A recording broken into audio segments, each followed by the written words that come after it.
Hi YouTubers, how are you? Welcome to this week's Monday Bites. My name is Vivian Chan, and this year we are celebrating Earth Day. The actual Earth Day is April 22nd. I know we're a little early, but hey, I wanted to give you guys ideas and inspire you to take Earth Day by the storm.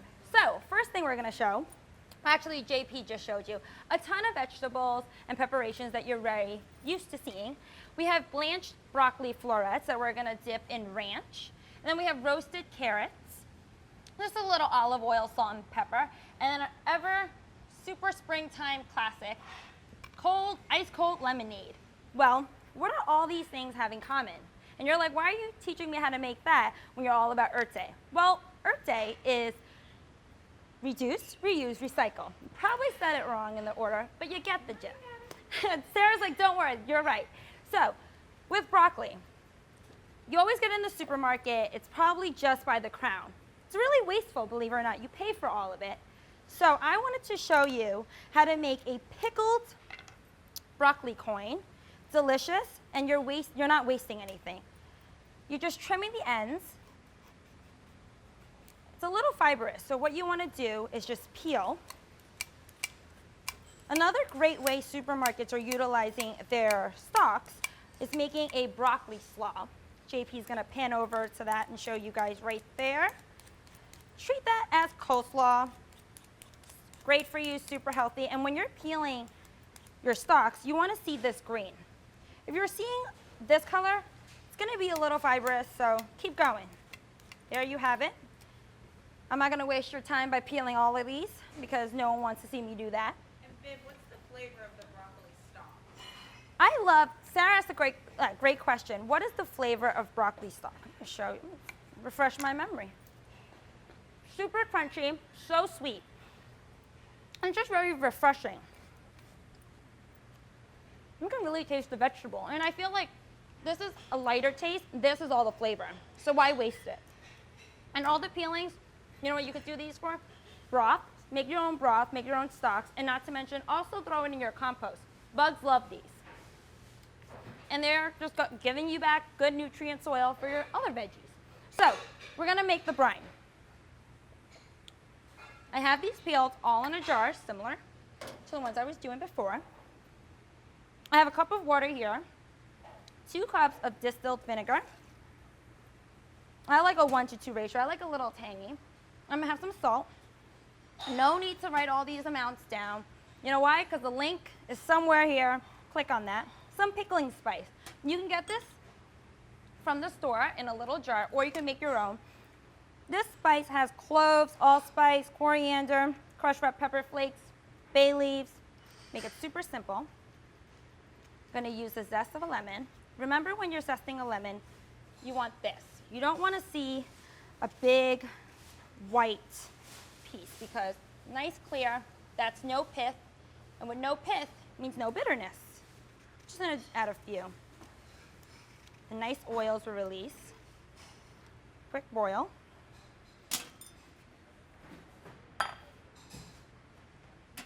Give it a quick stir. And Viv, how would you serve these pickled broccoli stalks? Sarah asked a great question. How would you serve these broccoli stems? Believe it or not, I like to go right into my fridge, take one out and use it, eat it as like a little snack, a little pick-me-up. Or I can serve it on the side of a burger, fried chicken, anything. You just want to have it as a side, even as a side dish by itself. And this is a great pickling recipe because you can pickle anything.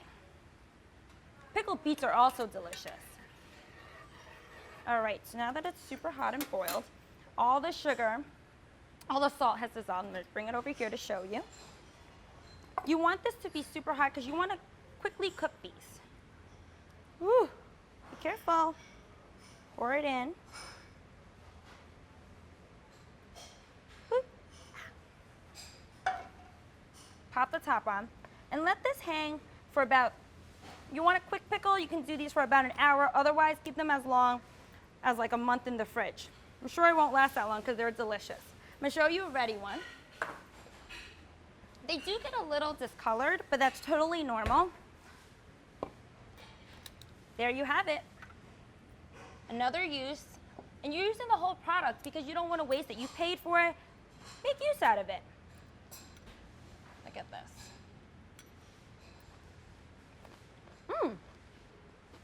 So good. I think that's actually better than a real pickle. So, what's next?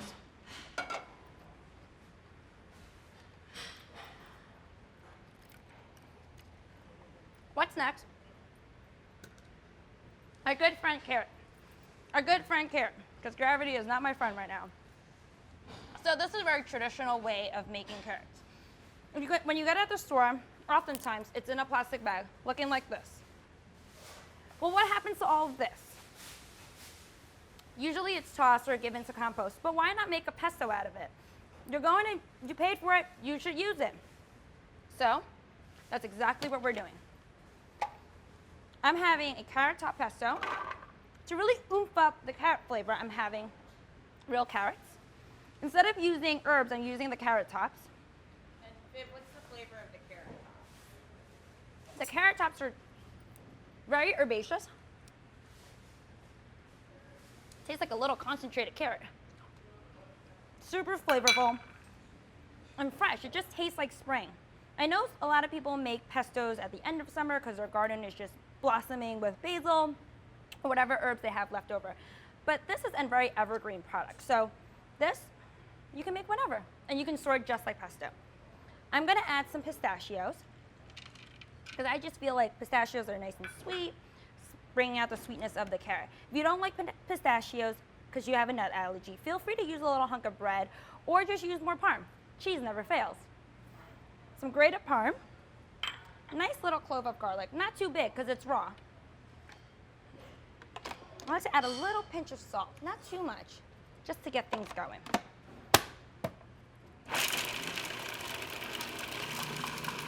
Then you're gonna slowly drizzle some olive oil.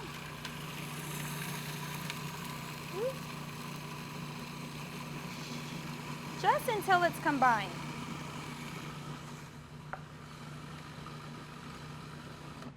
Like so. It's a little chunky, but it gives it texture. Let me transfer this over. Then you're gonna top it with a delicious bowl of pasta. I just have plain old spaghetti here. That is just some pasta water that you're gonna reserve. Pasta water is a great little cushion, your little safety net. It has the starch from the pasta, and it also has salt because you always salt your pasta water before adding the pasta. So if things get a little too thick, add a splash to it. Loosens it right up.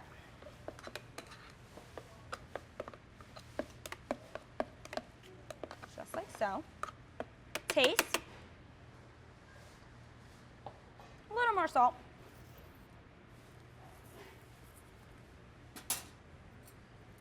Stir. Plop it right on. This is vegan, vegetarian. Whoop, toss it.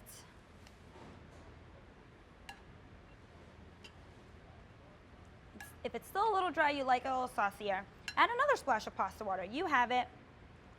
You can always top this off with a drizzle of extra virgin olive oil, and there you have it. You can make this quick meal using a complete vegetable. Now that that's out of the way, I have a very special guest that I am going to introduce you guys to. She is our sous chef of Food Network Kitchens. Her name is Miriam Guerin, and believe it or not, she has a great way of using all these little lemon shells. So Miriam, come on up. So Miriam here is our sous chef, and she's always trying to figure out how to use our produce or everything, like head to tail, but for vegetables and What did I say? Root to fruit? root to I didn't make that do up. that. Hashtag that. That's gonna be trending very soon. So Miriam, what do you do with all the little lemons shells that we have? We go through, I mean, as you know, as everybody who works in a kitchen knows, you are constantly using fresh lemon juice, pretty Yes. much for everything here. And I just have started asking people, and I put a little container in our walk-in, so it's super efficient and super easy. People don't even have to think. Just throw them in the bucket. for me. They don't have to tell me. In the They don't bucket. have to, in the bucket, in the walk-in. And even if they've been zested a little bit, I can still use them, but I like the ones that haven't been zested.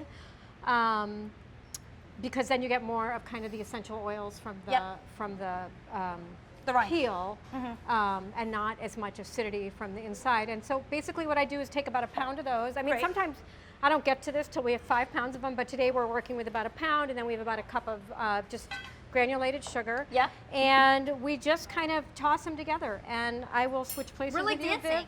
You wanna, here, I- you pour and then I'll pour. Okay, this is teamwork. It does not take 2 people, really. You can do this all by yourself. But it's always fun cooking with someone else. Yes. Thank you, Viv. So really all you're gonna do, you probably, if you pay attention to us on a regular basis, you've heard of a simple syrup, which is equal parts of sugar and water, and you boil it, and then you get a syrup to flavor things with, so you're not waiting for your grainy sugar to break down. Yeah. But this way, you don't cook this, you just work them together. Do you mind if I use my hands, Viv? Not at all. Everybody We are okay cooking. with that? Everyone is gonna, and you know what she's cooking? We're like family here. So we have clean hands. That's right. And I'm eating it, I don't actually care. I trust you. Thank you so much. We should. Just kidding. So we're not going to cook this. We're just going to work them together really well. And I think the difference between this and like a cooked syrup, I mean, you certainly could cook it, is it just has a slightly fresher, like super intense, bright flavor more than cooking the lemon in a hot liquid would get you. Yeah. And what happens here is the you know, that a little bit of acidity that's left inside, as well as I think just the liquid, because you know sugar would dissolve in a liquid, just kind of breaks down. And over the course, you know, don't wear a bracelet when you're doing it. This sugar will just break down over the course of about 3-4 hours at room temp, and then what you're left with is just this nice syrup you can strain off. And sometimes you'll see, if you walk by an hour later, a little bit of sugar still in the bottom of your bowl, and just give it another quick toss. And the other thing I want to point out, just in terms of time and making use of everything you have in the kitchen, you know, it sounds like it's a time-consuming thing, and I don't want to say it takes no time. We're asking you to like commit to making use of course. things, but this was like 2 minutes here. And sometimes when I don't have time to come back 3 hours later, like this has been, I think, 3-4 hours, and you This can has see been how like much 4 hours. juice you have. Yep. I will just cover it with plastic wrap and put it in the refrigerator overnight. I believe I have sometimes forgotten about it and left it longer, and it doesn't get more flavor. bitter. It doesn't get it doesn't hurt it in any way. You just get a little more syrup. So can I walk over to the sink? Of course. And I'm that's gonna my start. hostess. I'm gonna start doing what I know Miriam does, because I watch her oftentimes. She puts it in a ricer. She puts it in the little guys in there, the little shells. She just squeezes them over a measuring cup. Yep. And the thing is, if you do not, I do not actually have I do not actually have a ricer at home, and I will just, or I make such big batches here, this would take me forever. So what I'll do is just strain it through a really fine strainer. And if you don't have a really fine strainer, you can also just line it with a little Ready bit for of the damp next one. cheesecloth, and then that's all you need to do. I don't want to mess up your beautiful tablecloth there. It's okay. Yeah, can so you reuse can it. see a little bit of undissolved sugar here, which is fine. You can just leave it a little longer, and then it's really, really dissolved. And then you can just strain that. And then as it sits in your fridge, once it's off the lemon like that, it's just going to break down further. So if it's Yep. a little granular, you know, when you first strain it, who cares? It'll break down later. I'm going to stir. Can I Okay. stir? So that's Yeah, the so you fresh can one see that a little you bit of just- undissolved sugar there, and it's just So not a that's big deal. the one that we just made today. And then there's this one. Miriam loves ginger. So she likes it flavored with a little bit of ginger in here, and that's another flavor element. And even if I didn't love ginger, we would probably have scraps in the kitchen, and then I would make someone put it in the lemon syrup. Yep. And you know what? This is great because we add it into seltzer. And Miriam, how did you add the ginger to the syrup? You could. Sarah asked a good question about how to actually get the ginger in there. There's a couple of ways that you can do it. I think there are times I've just chopped a little bit and I put it right in while the sugar's macerating Yep. the lemon. And I've also, one thing I like to do with ginger a lot, and you can do it with, I'm like a leftovers hoarder. What you could, tiny little bit, you know, if you wring out a tiny little bit of minced ginger or a tablespoon of minced ginger with a little cheesecloth, you get this, like the very intense kind of tangy juice more than you get a mellower flavor if you just chopped some and mixed it in there, and if you just squeezed in a little bit of juice, you'd get like more of a zing, that little bit of ginger heat. And I couldn't It's tell you. subtle enough, but it also, it's like, hello. Yeah, the and little it's peep. up to you too. It's like, you know, this is I think one of the things you want to think about when you're doing anything that Vivian has done today is that you cannot guarantee what your leftovers are going to be Nope. or what your how many greens you're going to have, how good are they, how flavorful are they, and what you need to do is like pay attention to your food. And okay, so I have a little bit of ginger, so now I'm going to go mellow. I have a lot of ginger, I could go a little stronger. So Just play around with it. It's all about balance. And whatever Exactly. you like. If you like it, then that's all that matters. That's what we do counts. have another article linked to our site here, and it's all about great tips that we discovered in the kitchen, like using leftover bread. What would you do with leftover bread? there's never leftover bread in my house. This But is what would true. I do? I mean, we make breadcrumbs here all the time. Like that's the duh. You can do dried or fresh breadcrumbs. Bread pudding? In bread pudding in the summer. I would make panzanella with fresh tomatoes every single day of the week because that's a good thing for slightly stale bread. A lot of like traditional dishes from countries all over the world make use of stale bread that way. Yep. So like you gotta soak it. You gotta bring it back to Because life. you can't waste food, especially here. No, you cannot. One last thing that I wanted to bring up. I know everyone uses water bottles and cups. These are great. I know one plastic bottle is have my- easy. I'm gonna steal that. You're like a trick. But it's so easy to Starving me. this will help reduce all the plastic that's floating around the universe. And I know a lot of you do use totes to go to the supermarket, which is so great and so helpful to the environment. However, you know when you go to the produce aisle and you're buying all these items and use those little plastic bags, those are also wasteful. So try to get these mesh bags that you can get on the internet, pop in your produce, hang them. I mean, we'll hang them to let them store, but you can also weigh in them. They're super light, and your carbon footprint is a little less. And last but not least, plastic wrap. love that. Everyone uses plastic wrap, but guess what? It's not so terrible great for thing. the environment, and it's not so great for us. So why not use these new beeswax there's beeswax and cloth. They mesh it together, plop in something. That is the greatest tip of the day. And guess That is- what? I Keep it love in your that. fridge, and when it gets dirty, little mild soap, wash it, hang it dry, and you can reuse it numerous times. So we have such great tips for you for this Earth Day, and we hope you celebrate Earth Day not just on April 22nd, Every day. but every day of the year because it's important to lower that carbon footprint. Don't worry, I'm also going to make JP a drink. I didn't forget about him. Happy Earth Day, guys. Happy Earth Day. Cheers, Happy Earth Day, Miriam. Viv.